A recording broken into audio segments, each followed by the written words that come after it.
Rezim Timur Tengah gempar, Putri Saddam Hussein muncul di televisi tiba-tiba. Agenda apa yang akan terjadi selanjutnya?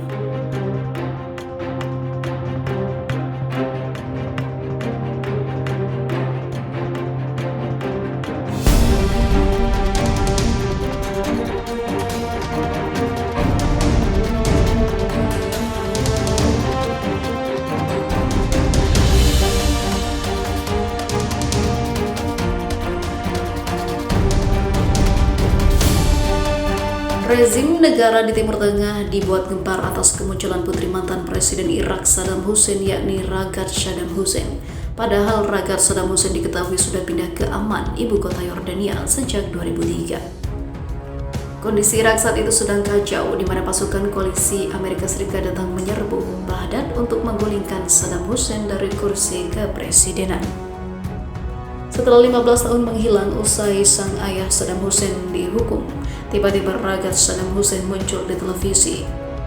Seperti dikutip jurnal Sumsel dari Middle East Monitor, diketahui Ragad Saddam Hussein tampil di saluran televisi satelit Arab Saudi Al Arabiya pada Senin 15 Februari 2021 lalu.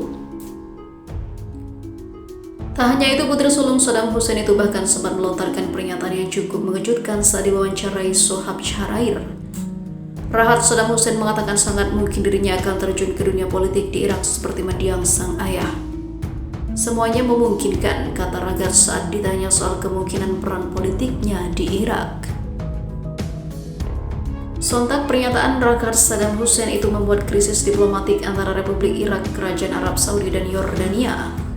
Menanggapi pernyataan Ragad Saddam Hussein tersebut, Kementerian Luar Negeri Irak segera merespon pernyataan Ragad di televisi asing itu. Kemenlu Irak memprotes kemunculan Ragad di Al Arabiya TV karena dianggap cukup mengguncang masyarakat Irak. Nota protes pun muncul dan dilayangkan Irak untuk dikirim ke Duta Besar Yordania dan Arab Saudi di Baghdad. Sementara itu, Ragad Saddam Hussein mengecam Iran yang dianggap sudah terlalu banyak ikut campur dalam urusan politik Irak saat ini. Menurut Ragad, orang-orang ini berani mengganggu Irak setelah kekuatan yang nyata tak lagi berkuasa. Seperti diketahui, Saddam Hussein mungkin dianggap sebagai salah satu tokoh diktator Iran ataupun Irak yang paling dibenci di Timur Tengah. Hal itu lantaran Saddam Hussein dianggap sebagai pemicu dua perang besar di Timur Tengah. Saddam Hussein menggempur Iran setahun setelah revolusi Islam berlangsung pada tahun 1979, kemudian membuat terjadinya perang Irak dan juga Timur Tengah. Dan Irak dan Iran yang berlangsung selama 8 tahun dengan hasil buntu. Pada tahun 1990, Saddam Hussein kembali melancarkan invasi ke Kuwait. Perang teluk pecah, namun Irak kalah telak.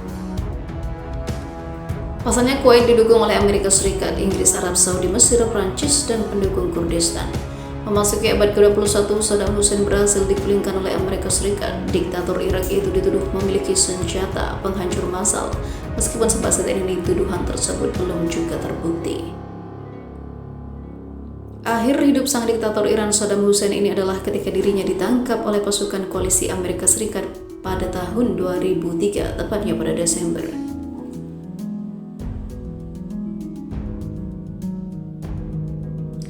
Di sisi lain, diberitakan sebelumnya, ex-penasihat Trump, Iran adalah ancaman terbesar komunitas internasional. Iran akan terus menjadi ancaman bagi komunitas internasional dan akan menjadi kesalahan bagi Presiden Amerika Serikat Joe Biden untuk meringankan sanksi terhadap rezim Teheran. Hal itu diungkapkan mantan penasihat keamanan nasional era Presiden Donald Trump, John Bolton. Diplomat veteran Amerika Serikat tersebut memperingatkan Biden dan para pembantunya agar tidak mengulangi kesalahan pemerintahan Obama bahwa Iran adalah kekuatan besar di kawasan itu. Saya khawatir bahwa kecenderungan nyata dari kepresidenan Biden adalah mengulangi apa yang dipikirkan Obama, yaitu bahwa Iranlah yang merupakan kekuatan besar di kawasan itu dan bahwa Iran yang pada akhirnya akan menjadi batu karang stabilitas di Timur Tengah, kata Bolton.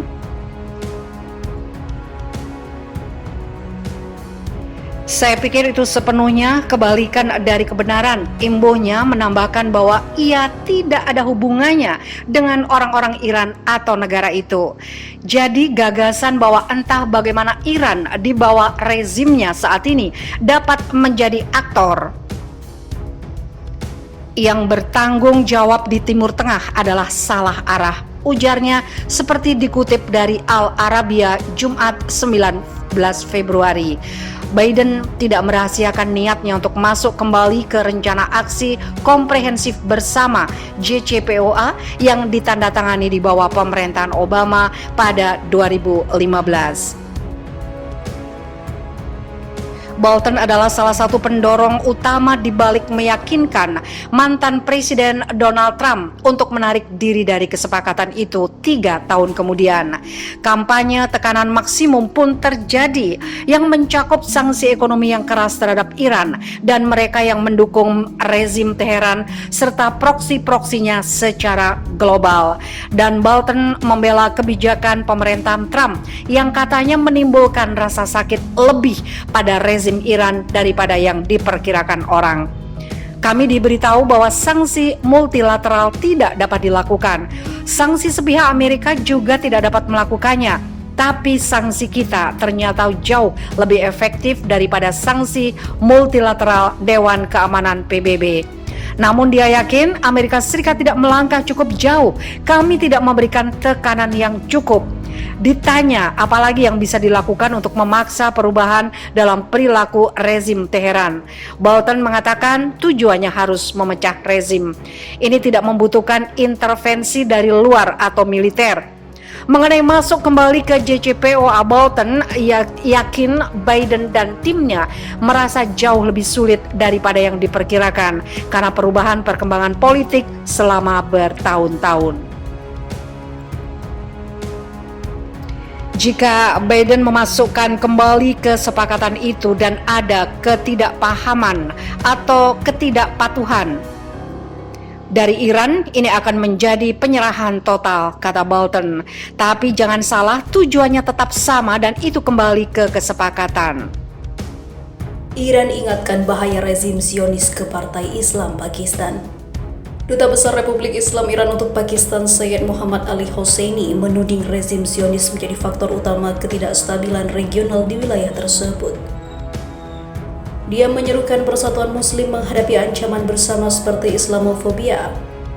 Hosseini mengungkapkan pandangannya pada pertemuan dengan Ketua Senator Jamaat Al-Islami atau JI Pakistan Siraj ul Haq di Islamabad pada Senin 15 Februari 2021. Pertemuan turut dihadiri pejabat senior Jamaat Al-Islami dan juga konsuler kebudayaan kedutaan Iran di Pakistan Ehsan Kazei.